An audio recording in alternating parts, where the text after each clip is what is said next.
हमें बॉर्डर के पास का सीन दिखाया जाता है। तो वहां पे एम्परर कहता है मैं फाइनली वॉल्स को देख सकता हूँ। मुझे लगता है अगर हम लोग ऐसे ही चलते रहे ना 3 दिनों में पहुंच जाएंगे। तो हमारी रीना कहती है क्या 3 दिन, फिर मैं क्या सोचूं ये करीब है या फिर दूर। तो एम्परर हंसने लग जाता है। तो हमारा लुइस वो कहता है 3 दिन, पूरे 3 दिन। तो रीना कहती है फिर भी हमें भूखा रहना पड़ेगा, ग्रैंडपा ने हमारे लिए बहुत कुछ पैक कर दिया है। वो कहता है बिल्कुल, वो तो बड़े काइंड थे और उनकी वजह से मुझे स्लैश एंड बर्न विलेज के बारे में पता चला। ये बहुत ज्यादा मीनिंगफुल टाइम था। हमारी हीरोइन उसको घूर के देखती है। वो कहती है केमन तो सच में बहुत ज्यादा डिलीजेंट है। वो कहता है मैं बिल्कुल भी नहीं। तो हमारी रीना कहती है तुम ऐसा कह तो रहे हो, लेकिन थोड़ी देर बाद जब हम लोग पोस्टिंग पहुंचेंगे तो तुम उनको वहाँ कोई डॉक्टर या फार्मेसिस्ट जरूर भेजोगे, है ना। तो केमन कहता है तुम्हें कैसे पता। तो हमारी हीरोइन कहती है तुम्हारे एक्सप्रेशन बहुत ज्यादा सैड लग रहे थे जब तुमने सुना कि वहाँ पर डॉक्टर ना होने की वजह से बहुत सारे लोगों की जान गई थी। और इसके अलावा तुमने उनसे एपिडेमिक डिसीज के बारे में भी पूछा था। मुझे नहीं पता कि तुम डिसीज में इतने इंटरेस्टेड हो। तो केमन कहता है डिलीजेंट होने के बजाय मैं चाहता हूँ कि अगर मैं किसी की हेल्प करना चाहूँ तो मैं कर सकता हूँ, क्योंकि मैं इसके काबिल हूँ। क्योंकि जितनी ज्यादा बड़ी आपकी पोजीशन होती है ना, उतना ज्यादा आपको अपने नीचे वाले लोगों का ध्यान रखना पड़ता है और आप ये बात मेक श्योर कर सकते हैं कि सब लोग खुश रहें। तो हमारी रीना स्माइल करती है। वो कहती है देखा, मुझे लगा ही था तुम हमेशा की तरह बहुत ज्यादा अच्छे हो और तुम्हें लगता है कि तुम बिल्कुल भी अच्छे नहीं हो। तो तब उसके सर पे थपकी देती है। हमारा हीरो कहता है मुझे तारीफ सुनने की आदत नहीं है, इसलिए ये थोड़ा ऑकवर्ड लग रहा है। मेरे फादर भी अक्सर मेरे सर पे ऐसी थपकी दिया करते थे जब मैं छोटा था और वो तो बहुत ही ज्यादा अच्छे इंसान थे, बहुत ज्यादा पॉजिटिव और जेनरस थे। लेकिन जब मैं 10 साल का था तो तभी वो गुजर गए। हमारी हीरोइन कहती है क्या इतनी जल्दी, क्या वो बहुत ज्यादा बीमार थे। तो हमारा हीरो कहता है नहीं, जब वो आउटस्कर्ट्स में ट्रेवल कर रहे थे ना तभी उनके साथ ये सब कुछ हुआ, वो बीमार पड़ गए। हमारी हीरोइन सोचती है आउटस्कर्ट्स मतलब इलनेस। वो कहती है मुझे ये ना बताना। तो केवन कहता है बिल्कुल तुमने सही गैस किया रीना, असल में वो भी ऐसे ही किसी गांव में गए थे और उसकी वजह से उनको एपिडेमिक डिसीज लग गई। लेकिन तब हमें बताया जाता है कि मार्शल एम्पायर, वहां पर कोई कह रहा था breaking news, ego sword imperial treasury से गायब हो चुकी है। और वहां पर ईगो स्वार्ड जो कि एम्पर की सिंबल थी, गायब होने के बाद बहुत सारा हंगामा हुआ। मिनिस्टर्स ने एम्पर पे सवाल उठाना शुरू कर दिया। नोबल्स ने भी ये कहा कि वो क्राउन प्रिंस को थ्रोन दे दें, लेकिन एम्पर वो इतनी जल्दी अपना थ्रोन अपने बेटे को देना नहीं चाहता था। इसीलिए एम्पर ने एक और प्लान बनाया। उसने अपने टेरिटरी को 3 हिस्सों में डिवाइड कर दिया और अपने तीनों बेटों को वहां पर एक एक हिस्से को गवर्न करने के लिए भेज दिया। और उसने ये शर्त रखी कि जिसके हिस्से में जरा खुशहाली होगी उसको थ्रोन मिल जाएगा। तो तब केमन छोटू सा था। वो कहता है ये कितना अनरीजनेबल है ना, हिस्ट्री ऑफ एम्पायर में ये सब कुछ लिखा हुआ है। और वो था केमन मार्शल जो 10 साल का था। तो केमन कहता है फादर आपको क्राउन प्रिंस की पोजीशन से हटा दिया गया बिना किसी रीजन के और अब आपको अपने भाइयों से जंग लड़नी पड़ेगी सिर्फ इसीलिए क्योंकि आपको अपने आप को साबित करना पड़ेगा। आखिर ऐसा सब कुछ करने की क्या जरूरत थी। तो उसका फादर वो कहता है केमन काम डाउन, और उसका नाम था ईथन मार्शल। वो था first prince of Marshall empire, केमन का फादर। तो केमन कहता है फादर आपने भी नोटिस किया था ना, ग्रैंडपा तो बहुत ज्यादा सेल्फिश है अपनी पोजीशन के लिए। तो उसका फादर कहता है केमन बस बहुत हो गया, तुम्हें उन्हें योर मेजेस्टी कह के बुलाना चाहिए और मुझे पता है तुम्हें बहुत ज्यादा गुस्सा है, फिर भी तुम ऐसे बात नहीं कर सकते बड़ों से। तो केमन कहता है अच्छा आई एम सॉरी, मुझे ऐसे बात नहीं करनी चाहिए थी। तो उसका फादर कहता है टू बी ऑनेस्ट शुरू शुरू में मैं बहुत ज्यादा कंफ्यूज था, लेकिन अब अगर मैं इस बारे में सोचता हूँ तो थोड़ा डिफरेंट लगता है। क्या ये अच्छा तरीका नहीं है कि लोग मेरी एबिलिटीज को पहचाने। हालांकि मैं क्राउन प्रिंस नहीं रहा, फिर भी मैं बहुत कुछ कर सकता हूँ। या फिर तुम्हें इस बात की फिक्र हो रही है कि तुम्हारे फादर हार जाएंगे। केमन कहता है नहीं नहीं एब्सोल्युटली नहीं। तो उसका फादर उसको थपकी देते हुए कहता है इसीलिए फिक्र बिल्कुल ना करो। और क्या तुम मुझे आज काम करता हुआ देखना चाहते हो? जल्दी आओ इधर मेरे पास आके बैठ जाओ। तो केमन अपने फादर की गोद में बैठ गया था। वो कहता है ठीक है, लेकिन वो दिल में सोचता है मुझे समझ नहीं आ रही, ग्रैंडफादर की वजह से एम्पायर से दूर होकर ये बहुत ज्यादा स्ट्रगल कर रही हैं, फिर भी इतने खुश कैसे रह सकती हैं। तभी वहां पर एक लेटर भी पड़ा था। केमन कहता है ये लेटर किसने भेजा है, मुझे तो बहुत अजीब लग रहा है। तो उसका फादर कहता है अच्छा क्या तुम इसको पढ़ना चाहोगे। तो केमन उस लेटर को खोलता है। तो वो जब उसको देखता है वो कहता है क्या ये लेटर किसी कॉमनर ने लिखा है? और वहां लिखा था थैंक यू हमारे विलेज की हेल्प करने के लिए, ओलिवर किसी गांव से। तो उसका फादर कहता है बिल्कुल, वहां पर बैड हार्वेस्ट हो रही थी लेकिन मैंने वहां सीड्स प्रोवाइड किए जिसकी वजह से इस साल फसल बड़ी अच्छी हुई है, इसी वजह से उन्होंने हमें थैंक यू का लेटर भेजा है। केमन, क्या तुम्हें इसे पढ़कर कुछ फील हुआ? तो केमन कहता है कितना अजीब लग रहा है, मैंने कभी भी किसी कॉमनर से पहले बात नहीं की और यहाँ पर तो बहुत सारे तरीके हैं जहाँ पर लोगों से मैं खुद डायरेक्टली बात कर सकता हूँ, स्पेशली लेटर्स के जरिए। तो उसका फादर कहता है बिल्कुल, इसी वजह से मैंने कहा था ये अच्छी अपॉर्चुनिटी है, अगर तुम एम्पीरियल पैलेस में रहते तो तुम कभी भी कॉमनर्स की लाइफ को ऑब्जर्व ना कर पाते। इसी वजह से केमन, मैं चाहता हूँ कि तुम्हें वैल्यूएबल एक्सपीरियंस मिले। ठीक है, तो केमन कहता है सच्ची। और तब कुछ दिनों बाद वो वहां पर हमारे केमन की ग्रैंडमा से मिलने के लिए आए थे। तो केमन का फादर इथन कहता है मैं बहुत ज्यादा खुश हूँ कि आप हेल्दी हैं मदर। तो लेडी ऑर्लिन कहती है मैंने सुना कि एम्पीरियल कोर्ट आजकल बड़े मुसीबत में है, क्या यहाँ पर आना ठीक रहेगा? तो इथन कहता है बिल्कुल, मैं अपनी मदर से मिलने के लिए आया हूँ ना, ऑफ कोर्स।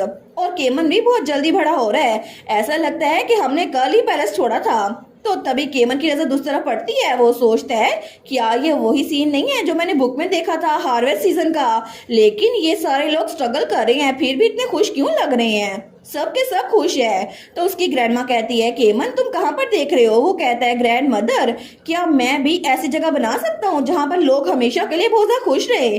तो उसका फादर उसकी ग्रैंड मदर दोनों शॉक हो गए थे, वो कहते हैं क्या मतलब? उसकी ग्रैंडमा कहती है अचानक से तुम ऐसा क्यों सोच रहे हो? तो केमन कहता है वेल, मैं अभी फादर को काम करता हुआ कुछ दिनों से देख रहा हूँ, जो डॉक्यूमेंट्स फादर को मिलती है ना उसमें सब लोग की हार्डशिप और सफरिंग का जिक्र है, लेकिन लोग फिर भी इन सारी मुश्किलात के बावजूद भी खुश नजर आते हैं। आखिर सीक्रेट है क्या? एम्पायर के लोग भी खुश हो सकते हैं, मैं और फादर भी बहुत ज्यादा खुश होंगे। तो दोनों माँ बेटा एक दूसरे को देखते हैं और तभी दोनों हंसने लग जाते हैं। तो केमन कहता है आप लोग हंस क्यों रहे हैं? तो केमन का फादर उसके सर पे हाथ रखते हुए कहता है केमन थैंक यू, तुम्हारी वजह से तुम्हारे फादर बहुत ज्यादा खुश है और तुम्हें सच में ऐसा देखकर मुझे बहुत ज्यादा खुशी हो रही है क्योंकि मुझे पता है कि फ्यूचर में तुम बहुत अच्छे एम्परर बनोगे। तो उसकी ग्रैंडमा भी कहती है वेल, अभी के लिए केमन के एम्परर बनने के लिए क्या तुम्हें एम्परर पहले नहीं बनना चाहिए? वो कहता है हाँ हाँ एब्सोल्युटली, आप ठीक कह रही हैं मदर। तो केमन सोचता है मुझे लगा था कि खुशियों वाले दिन बहुत ज्यादा देर तक रहेंगे, लेकिन ये सब कुछ खत्म हो गया जब फादर वो गुजर गए। तो तब हमें वो सीन दिखा जाता है जब केमन का फादर बहुत ज़्यादा बीमार था। वो कहता है केमन मुझे माफ कर दो तुम्हें इतना छोटा छोड़ के जाने के लिए, अपनी बहनों का ध्यान रखना। तो केमन रोते हुए कहता है फादर, लेकिन तब उसका फादर गुजर चुका था। तो वो रोते हुए कहता है प्लीज मत जाए ना फादर। तो वो बताता है मेरे फादर एक रिमोट विलेज में गए थे जहाँ पर कोई भी डॉक्टर नहीं था और वहाँ उनको प्रॉपर ट्रीटमेंट नहीं मिला, लेकिन उस एपिडेमिक डिसीज की वजह से बहुत ज्यादा देर हो गई थी और जब वो वहां पर थे तो करीब ही कोई टेलीपोर्टेशन सर्कल काम नहीं कर रहा था। क्या ये सब कुछ सिर्फ इत्तेफाक हो सकता है? तो तब डगलस केमन का अंकल उनके फ्यूनरल पर आया था। वो कहता है मैं सच में बहुत ज्यादा उदास हूँ, आखिर एम्पीरियल थ्रोन वो आखिर मैं कैसे हासिल कर सकता हूँ इन हालात में? मेरा एक भाई बिना किसी ट्रेस के गायब हो गया है और दूसरा इलनेस की वजह से मर चुका है। तो वहां पर केमन का ग्रैंडपा खड़ा था। वो कहता है सिर्फ तुम बचे हो लॉर्ड डगलस।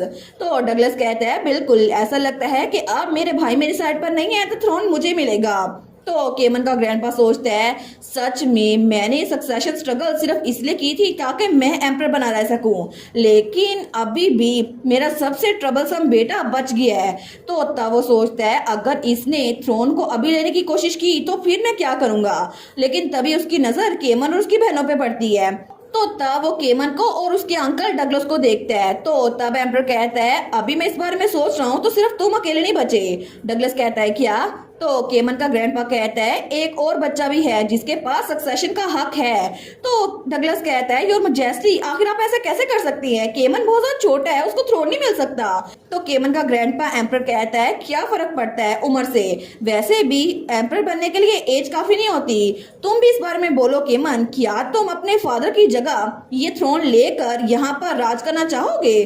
तो केमन को याद आता है जब उसके फादर ने कहा था केमन एक दिन जरूर तुम अच्छे एम्परर बनोगे। तो हमारा केमन कहता है बिल्कुल मैं अपने फादर के फुटस्टेप को फॉलो करूंगा और एक अच्छा एम्परर बनूंगा। लेकिन तब वो बताता है मेरे फादर के गुजरने के बाद थ्रोन के लिए एक नई बैटल शुरू हो गई। मेरे ग्रैंडफादर और अंकल की ऑब्सेशन पावर के लिए बहुत ज्यादा थी और जब भी मुझे लगता कि मैं हर चीज को गिव अप कर दूं मुझे अपने फादर के अल्फाज याद आते और मैं अपनी पूरी कोशिश करता कि मेरे ग्रैंडफादर मुझे एक्नॉलेज कर ले।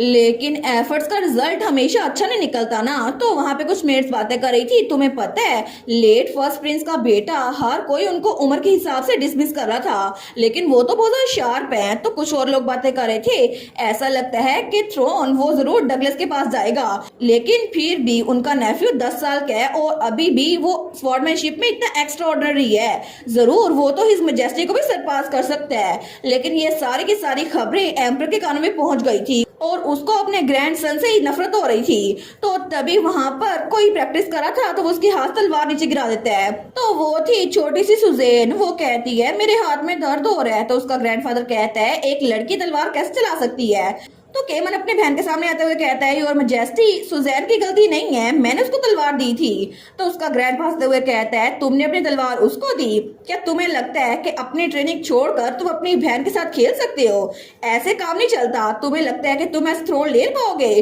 तो हमारा हीरो कहता है बिल्कुल भी नहीं। फादर की फ्यूनरल से लेकर अभी तक भी मैंने कभी भी अपनी स्टडी या स्पोर्ट्समैनशिप को नहीं छोड़ा। तो उसका ग्रैंडपा कहता है अच्छा ये बात है, तो फिर इसको प्रूव करो। और तभी वो किसी को बुलाता है। वो कहता है फिलिप। तो वहां पे कोई आते हुए कहता है जी और मैजेस्टी। तो एम्परर कहता है ये एक बार मेरा स्पेयरिंग पार्टनर था, कमांडर ऑफ एम्पीरियल नाइट्स। तो इससे ज्यादा अच्छा तुम्हें कोई भी जज नहीं कर सकता। तो तभी उन दोनों की प्रैक्टिस वो शुरू हो गई थी। लेकिन तब हमारा हीरो वो अपने हिसाब से फाइट कर रहा था और तब वो तो स्पेयरिंग कंपटीशन में जीत रहा था। तो हमारा हीरो स्माइल करता है। लेकिन तभी एम्परर कहता है बस बहुत हो गया, मुझे बताओ केमन की स्किल कैसी है कमांडर? तो कमांडर कहता है वो तो एक्सेप्शनल है, अपनी एज के हिसाब से बहुत ज्यादा एक्सेप्शनल, और उसकी एबिलिटी के हिसाब से मुझे लगता है कि ये जल्दी जीत जाएगा। लेकिन तभी एम्परर कहता है ये सारी की सारी तारीफें मेरे सामने मत करो, उसे मेरे साथ कंपेयर करो कि मैं अपनी जवानी के दिनों में कैसा था। तो कमांडर कहता है योर मैजेस्टी आपकी स्वॉर्डमैनशिप तो फ्लॉलेस थी और इको स्वॉर्ड के साथ आप जब भी कोई काम करते थे तो वो तो फ्लॉलेस था। तो एम्परर कहता है क्या तुमने सुना? तुम अभी भी बिल्कुल भी सही से काम नहीं कर रहे, तुम्हें अपने आप को जरा मेहनत करवानी होगी। सनसेट तक ये कंपटीशन जारी रखो, अपनी ट्रेनिंग जारी रखो। तो तब उसका कमांडर कहता है लेकिन योर मैजेस्टी वो अभी छोटा है। तो हमारा हीरो कहता है मैं समझ गया। तो तब वो कहता है तुमने सुना, अब इसको कंटिन्यू करवाओ। लेकिन तब तक रात भी हो चुकी थी और केमन प्रैक्टिस किए जा रहा था। तो आखिर में उसका ग्रैंडपा फिर उसके पास आता है। वो कहता है केमन तुम्हें अगर सच में एम्परर बनना है तो फिर तुम्हें मेरे जरिए एक्नॉलेज होना पड़ेगा। क्या तुम अपने आप को मुझसे ज्यादा सुपीरियर समझते हो जो तुम बिल्कुल भी मेहनत नहीं कर रहे? तो केमन सोचता है मेरे ग्रैंडफादर ने मुझे कभी भी एक्नॉलेज नहीं किया और एक दिन अचानक से हिज मैजेस्टी वो गुजर गए। आखिर में उन्होंने किसी सक्सेसर का नाम नहीं लिया था। तो बहुत सारे लोग थे जो कह रहे थे हिज मैजेस्टी ऐसे कैसे गुजर सकती हैं, उन्होंने थ्रोन को खाली छोड़ दिया है। तो दूसरा कहता है फिर क्राउन किसको पहनाया जाएगा? नेचुरली लॉर्ड डगलस, वो तो लेट एम्परर के बेटे हैं। प्रिंस केमन तो बहुत ज्यादा छोटे हैं लेकिन उनका करेक्टर बहुत ज्यादा अच्छा है, वो तो स्कॉलरशिप और मार्शल आर्ट्स में आउटस्टैंडिंग है। उनकी एबिलिटीज तो लॉर्ड डगलस से भी ज्यादा अच्छी हैं। लेकिन कोर्ट में ये बात बहुत ज्यादा बढ़ गई थी कि आखिर किसको थ्रोन दिया जाए, मेरे अंकल को या फिर मुझे। लेकिन आखिर में हमारे केमन को थ्रोन मिल चुका था क्योंकि उसकी एबिलिटीज बहुत ज्यादा थी और फाइनली वो एम्परर बन चुका था 10 साल की उम्र में। तो तब कुछ सालों बाद का सीन दिखाया जाता है जहाँ पे कोई कहता है हमें ईगो स्वॉर्ड को रिकवर करना पड़ेगा। तो केमन कहता है फिर से वही बात। तो वो लोग कहते हैं फिर से ये एक ऐसा मैटर है जिसको प्रीवियस एम्परर के दौर में ही सुलझा लेना चाहिए था। तो डगलस कहता है your majesty ego sword emperor की सिंबल होती है, अगर ये मिसिंग रही तो लोग आपको बिल्कुल भी पहचानेंगे नहीं। वेल ईगो स्वॉर्ड को ढूंढना बहुत ज्यादा इजी नहीं होगा, इसी वजह से हम किंगडम के साथ मैरिज अलायंस क्यों नहीं कर लेते, क्योंकि ये अच्छा होगा कि लोग हमें कमजोर समझ के हम पे हमला ना करे।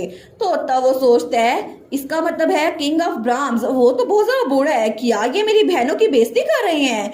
लेकिन तब वो दिल में सोचता है मैं गुस्सा नहीं दिखा सकता, अगर मैंने ऐसा दिखाया तो मेरे अंकल को लेवरेज मिल जाएगी। वो कहता है मैं आपके सजेशन को अप्रिशिएट करता हूँ लेकिन हमें सबसे पहले एम्पायर की स्टेबिलिटी को सिक्योर करना पड़ेगा। तो तो डगलस कहता है सच में आपको लगता है कि ईगो स्वॉर्ड के बगैर आप ये कह सकते हैं? अगर 10 या 20 साल भी गुजर गए ना एम्पर के सिंबल के बगैर तो आपके थ्रोन पे सवाल उठाया जाएगा और आखिर एम्पीरियल हाउस की डिग्निटी कैसे कायम रह सकती है। तो हमारा हीरो उस वक्त कुछ नहीं बोल पाता, लेकिन तब सीन चेंज होता है और हमें हमारा हीरो दिखाया जाता है जो कि वहां से भाग रहा था। तो उससे आवाजें आ रही थी हमें ईगो स्वॉर्ड को ढूंढना होगा योर मैजेस्टी, ईगो स्वॉर्ड के बगैर आप एम्पर नहीं बन सकते। सच में आपकी लीडरशिप पे सवाल उठाया जा रहा है, क्या आपको फिक्र नहीं हो रही?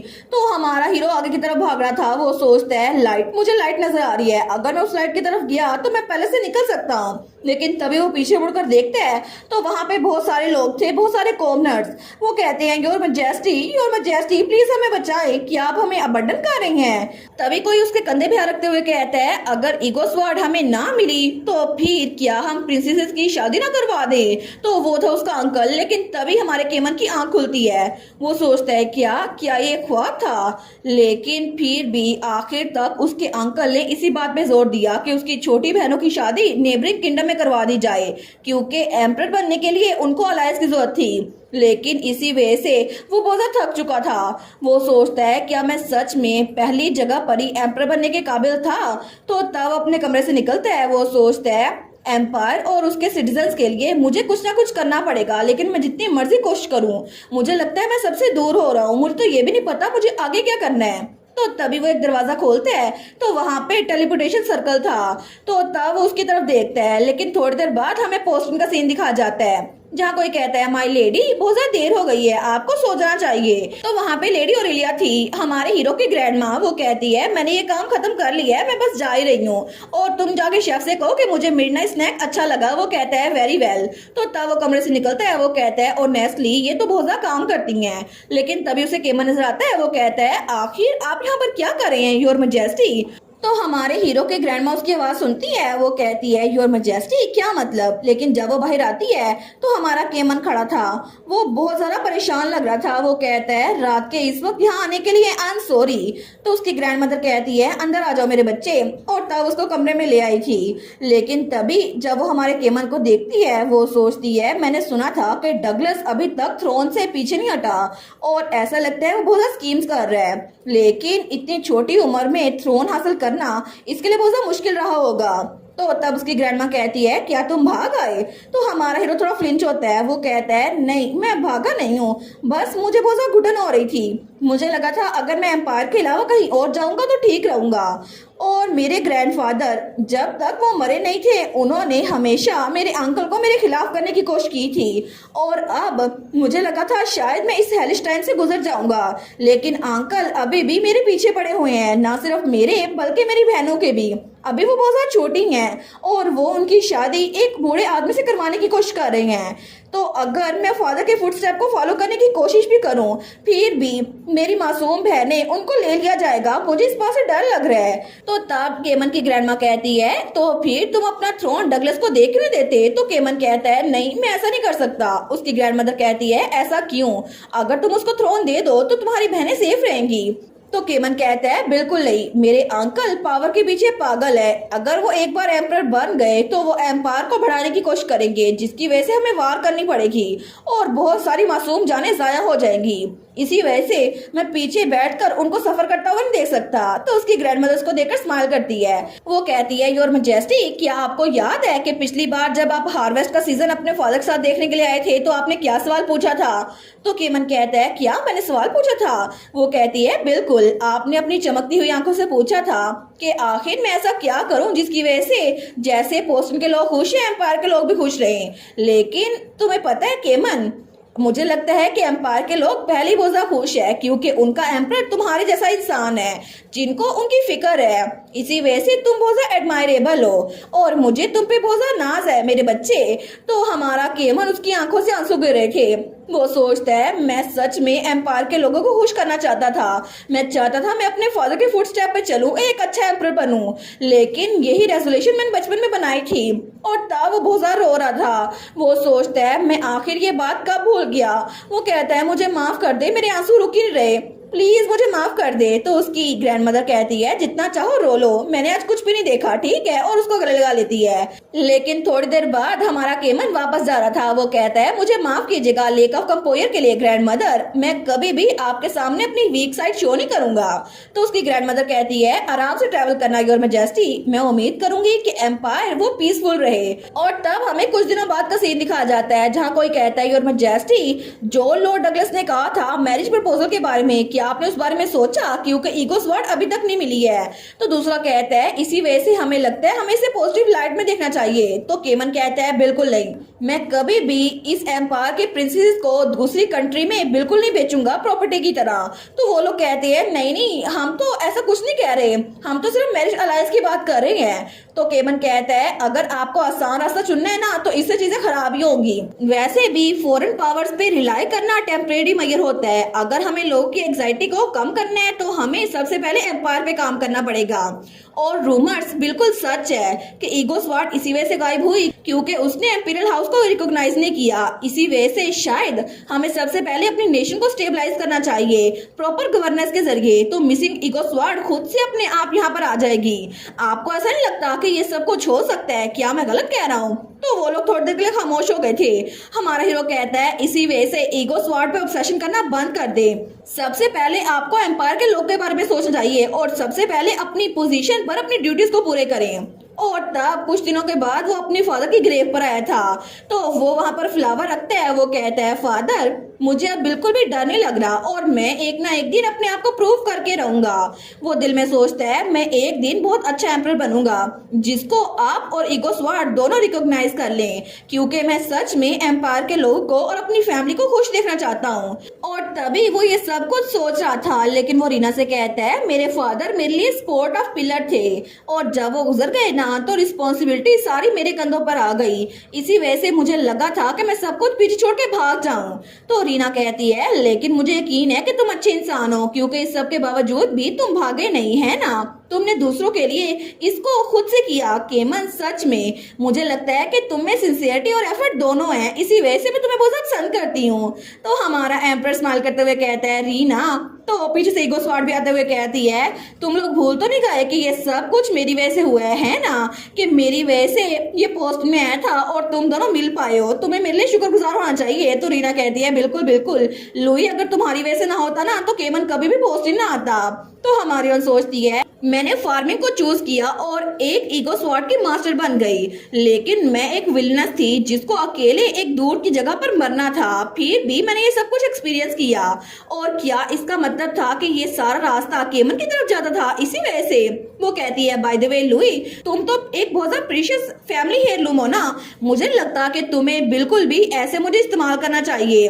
क्या ये अच्छा नहीं होगा अगर मैं तुम्हें सिल्क के कपड़े में लपेट के रख दूं ताकि लोग तुम्हें एडमायर कर सकें? वो कहता है बिल्कुल भी नहीं, मैं तो बैटलफील्ड में जाना पसंद करता हूँ, ना कि तलवार पे टंगे रहना, ये तो सबसे घटिया है। तो हमारी रीना कहती है आई एम सॉरी, मैंने रियलाइज नहीं किया कि तुम्हें इससे इतनी नफरत है। तो लुइस कहता है सॉरी चिल्लाने के लिए, लेकिन मेरा मतलब है मुझे इससे नफरत नहीं है। हमारन कहती है इट्स ऑल राइट। वो कहता है फिर भी एक सीजर के तौर पर यूज करना बहुत ज्यादा बड़ा होगा। तो हमारा एम्पर कहता है अभी तक बहुत सारी अपॉर्चुनिटीज नहीं आई जिसके लिए हमें तुम्हें स्वॉर्ड के तौर पर यूज करना पड़े। इसी वजह से मैं समझ सकता हूँ कोई लुई को इतना कंफ्लिक्टेड क्यों लग रहा है। तो लुइस कहता है मुझे तो अपने माइंड का खुद नहीं पता, बस मैं अभी के लिए आपके साथ रहना चाहता हूँ। तो हमारी रीना कहती है लुइस तुम्हें इतनी कंक्लूजन पे जल्दी करने की जरूरत नहीं है, क्योंकि सच ये है कि मुझे भी कोई आंसर नहीं मिल रहा, क्योंकि दुनिया के बहुत सारे मसलों का सही आंसर नहीं होता। इसीलिए तुम जब तक चाहो मेरे साथ रुक सकते हो। तो लुइस कहता है थैंक यू मास्टर। वो सोचती है अगर इसको इस बात का खतरा है कि ये कभी भी तलवार के तौर पर यूज नहीं होगा और इसे बैटलफील्ड में जाना है, तो मैं कभी भी इसके लिए कोई वार नहीं शुरू कर सकती जिसकी वजह से इसको कंफर्ट मिल जाए। इसी वजह से मुझे अभी के लिए बस इसको ऐसी तसल्ली देनी पड़ेगी, क्योंकि इतने सारे वक्त से लुइस बिल्कुल अकेला था, लेकिन अब ये मेरे साथ है ना तो मैं इसको सही से इस्तेमाल करूंगी। और तभी हमें दूसरी तरफ कांगसीना दिखाई जाती है। वो कहती है मैंने तुम्हें कहा ना मुझे केमन से मिलना है, आखिर तुम्हें मेरी बात समझ क्यों नहीं आ रही सर एनरी? तो एनरी कहता है आखिर मैं पॉसिबली ऐसे कैसे कर सकता हूँ? वो सोचता है हिज मैजेस्टी ने कहा था कि मुझे सेंटर्स के एक्शन को मॉनिटर करना पड़ेगा और उसकी ट्रू आइडेंटिटी को रिवील करना पड़ेगा, लेकिन कभी भी मैं इसके साथ पोस्टर में ट्रैप होकर इस पर नजर नहीं रख सकता। मुझे लगा था था कि शायद मैं इसको किसी जर्नी पर ले जाऊंगा और एम्पीरियल पैलेस लेके जाऊंगा, लेकिन फिर भी अगर मैं केयरफुल ना हुआ ना तो कोई डिप्लोमेटिक कॉन्फ्लिक्ट हो जाएगा, मैं क्या करूं। तो तब कांग सीना कहती है जल्दी करो और मुझे रास्ता दिखाओ, आखिर तुम मुझे इतना इंतजार क्यों करवा रहे हो। तो तब वो कहता है हिज मैजेस्टी अभी पोस्टिंग में नहीं है। वो कहती है क्या पोस्टिंग में नहीं है, तो फिर वो कहाँ गया। तो एंड्री कहता है मुझे खुद नहीं पता, वो हर एक चीज की डिटेल मुझे नहीं बताते। वो कहती है अच्छा तुम झूठ तो बोल नहीं सकते, तो तुम्हारे अल्फाज बिल्कुल सच होंगे। वो सोचता है आखिर ये ऐसी बात क्यों करती है जैसे सब कुछ पता है कि मैं क्या कर सकता हूँ और क्या नहीं। तो कांगसीना कहती है ठीक है अभी के लिए मुझे नहाने के लिए एक बाथरूम चाहिए और बहुत ज्यादा अच्छी मील चाहिए, लेकिन मैं आखिर एक ब्रेड पे जिंदा कैसे रह सकती हूँ। वो सोचता है इसकी ट्रू आइडेंटिटी जो भी हो, मुझे लगता है इसमें जरूर कुछ ना कुछ होगा। तो तभी वो सोचता है एक मिनट, हाई प्रीस्ट भी तो यही पोस्टिंग में है ना, तो मैं उनसे कहूंगा कि इस लेडी की आइडेंटिटी को अनकवर कर दे, वैसे भी मैं उनसे पूछ सकता हूँ। वो कहता है ठीक है मैं आपको गवर्नर के कैसल में ले जाता हूँ। तो थोड़ी देर बाद कांगसीना नहा के बैठी थी। वो कहती है फाइनली अब मैं जी सकती हूँ, मैं डिनर के लिए क्या मांगू। तो एंड्री कहता है थैंक यू हमें यहाँ पर सडन रिक्वेस्ट पे आने देने के लिए। तो हमारी लेडी ओरलाइन कहती है कोई बात नहीं, अगर ये हिज मैजेस्टी के लिए तो मैं हेल्प कर सकती हूँ और हाई प्रीस्ट जरूर लाइब्रेरी में होंगे। वो कहता है थैंक यू, लेकिन तब वो जाने लगता है। तो कांगसीना कहती है एक्सक्यूज मी, बात तो बहुत लवली थी, लेकिन आखिर आपके कैसल में जैस्मिन परफ्यूम क्यों नहीं है और ये एक गवर्नर का कैसल है। तो हमारे हीरो की ग्रैंड मदर को उसकी बातें अच्छी लग रही थी। वो कहती है मुझे लगता है कि आप वहाँ खड़ी होकर मुझे घुरी जा रही हैं, मुझे अभी खाना ला कर दे। और तब वो कहती है अपने आप को लकी समझे कि मैं आपको मुझे बाहर निकालने की वजह से जाड़े दे रही हूँ, मैं तो सच में बहुत ज्यादा काइंड हूँ। तो तब हमारे केमन की ग्रैंड मदर कहती है अगर तुम्हें खाना खाना है तो काम करना पड़ेगा। वो कहती है क्या मैंने कुछ गलत सुना है। तो लेडी ऑरलाइन कहती है ऐसा लगता है कि इतनी छोटी सी उम्र में तुम्हारे कानों में मसला हो गया है। तो क्राउन प्रिंसेस कांगसीना कहती है आप मुझे कह रही हैं मैं काम करूं, अगर आपको सजा नहीं भुगतनी तो मुझे खाना ला कर दें, सही वाला। तो हमारी हीरो की ग्रैंड मदर कहती है पोस्टिन किंगडम की टेरिटरी नहीं है, इसी वजह से मेरे पास कोई रीजन नहीं है कि एक इम्पोलाइट इंट्रूडर की बात पे ऐसे मैं कोई बिहेव करूं। तो कांगसीना कहती है मैं क्राउन प्रिंसेस हूँ, अगर आप दोनों के दरमियान डिप्लोमेटिक क्राइसिस हो गया तो फिर मुझे ना बताइएगा, मेरा बिलव डेविड वो तो आपको जाने देगा। लेकिन थोड़ी देर बाद ही वो वहां पर गार्डन में खड़ी थी। वो कहती है हैं ये क्या हुआ। तो हमारे हीरो की ग्रैंड मदर जाते हुए कहती है अपनी सारी बातें बाद के लिए संभाल के रखना, क्योंकि अगर काम खत्म ना हुआ तो तुम्हें खाने को कुछ नहीं मिलेगा। एक बार तुमने सारे के सारे फ्लावर बेड को पानी दे दिया तो फिर मैं तुम्हें खाना दे दूंगी। वो सोचती है कि यार ये कितना अनफेयर है, मुझे ये काम क्यों करना पड़ रहा है, लेकिन वो ना चाहते हुए भी फ्लावर्स के पास बैठ गई थी, उनको पानी देने लग गई थी। वो कहती है एक बार डेविड यहाँ पर आ गया ना मैं सबको पनिश करवाऊंगी। तभी वहां से हाई प्रीस्ट गुजरता है और दोनों के नजर टकराती है। वो कहता है ये तो फेक सेंटस है। तो वो कहती है क्या तुमने फेक किसे बोला। तो हाई प्रीस्ट कहता है तुम फेक हो और वैसे भी तुम अपने मिशन को इग्नोर करके जो तुम्हें इस दुनिया में दिया गया है तुम यहाँ पे आराम कर रही हो। वो कहती है मैं कोई आराम नहीं कर रही, मैं काम कर रही हूँ, अपना मिशन पूरा कर रही हूँ। तो हाई प्रीस्ट कहता है क्या तुम्हें पता भी है तुम्हारा मिशन है क्या। वो कहती है ऑफ कोर्स मुझे पता है, मुझे डेविड से शादी करनी है और हमेशा खुशी खुशी रहना है, यही मेरा मिशन है। और वो सोचती है एग्जैक्टली नवल में ऐसा ही तो हुआ था। तो हाई प्रीस्ट कहता है सच में ये तुम्हारी अपनी वेलबींग के लिए है, कोई मिशन नहीं है, क्या ये इडियट है। वो कहती है इडियट किसे बोल रहे हो, यही मेरा मिशन है, तो मैं बता तो रही हूँ, लेकिन ये रूड इंसान यहाँ पर कर क्या रहा है। वो चिल्ला कहती है गार्ड गार्ड। वो सोचता है क्या मैं हूँ रूड, लेकिन तब वो चिल्ला कहती है यहाँ पर एक सस्पिशियस आदमी है, इसको बाहर निकालो अभी के अभी। तो एंड्री वहां पर आता है। वो कहता है फादर मैं आपको ढूंढ रहा था, आप कहाँ पर थे। तो तभी कांगसीना कहती है सन एंड्री आप यहाँ पर आ गए हैं ना, तो अब इस आदमी को बाहर निकाले अभी के अभी। वो कहता है क्या इन्हें, लेकिन वो तो हाई प्रीस्ट था जिसका नाम था आर्नो और उसका ऑक्यूपेशन हाई प्रीस्ट था और वो तो 3 स्ट्रॉन्गेस्ट होली पावर में से एक पोजेस करता था। लेकिन तब एंड्री कहता है मैं प्लान कर रहा था आप दोनों को एक दूसरे इंट्रोड्यूस करवाऊं, फादर ये है। तो वो कहती है फादर ये आदमी तो एक फ्रॉडिया है, मुझे बताओ आखिर ये ऐसे क्यों कह रहा है। तो एंड्री कहता है फ्रॉड, आखिर आप ऐसी बात क्यों करेंगे, आपको हाई प्रीस्ट से इज्जत से बात करनी चाहिए। तो कांगसीना कहती है बहुत सारे एविडेंस है, ये आदमी बार बार इंसल्ट किया जा रहा है, मुझे स्टार्ट से कह रहा है मैं फेक सेंटस हूँ। तो उसकी बात सुनकर एंड्री सोचता है क्या हाई प्रीस्ट ने बोला कि ये फेक सेंटस है, इसका मतलब है कि सच में फेक है, लेकिन इस बात से तो सारी की सारी कहानी बदल जाएगी। और इसी के साथ ये वाला पार्ट यहीं पर ख़त्म। तो आप लोग बताइएगा आप लोग को ये पार्ट कैसा लगा, और वीडियो को लाइक और चैनल को सब्सक्राइब लाजमी कीजिएगा। बाकी वीडियोस का लिंक भी स्क्रीन पर नज़र आ रहा होगा, तो काइंडली उनको भी चेकआउट कर लें। और thank you so much for watching my videos. Stay safe, bye bye.